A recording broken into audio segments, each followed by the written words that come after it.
balki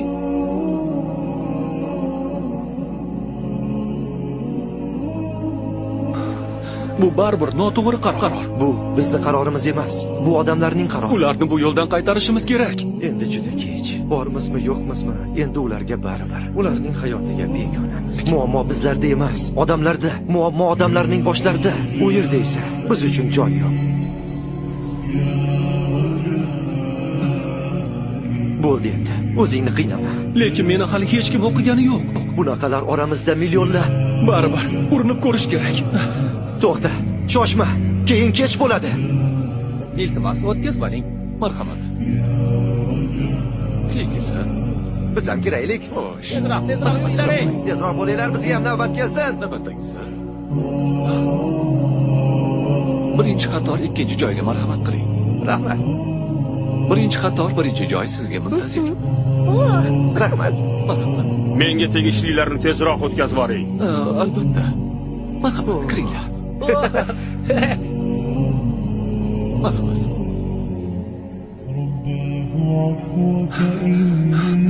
To'xtang, sizga kirish mumkin emas. Nega endi kirish mumkin emas? Negaki siz ro'yxatda yo'qsiz. Odam o'zini uyiga ham ro'yxat bilan kiradimi? Tushunmadim. Bu meni uyim. Men o'z uyimga kirmoqchiman. Ichkarida meni do'stim kutyapti. Biz uyni hamma keraksiz narsalardan tozalashimiz kerak. Keyin oilamni ham qaytarishim kerak. Qoching, yo'limni to'smang. Afsusdaman. Endi siz ham, oilangiz ham ichkariga kira olmaysiz. Bekorlarni aytibsiz. Do'stim ichkarida.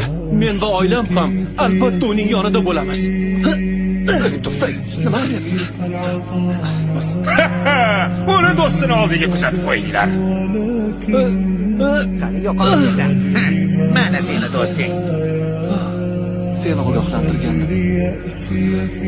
Sen kimsan?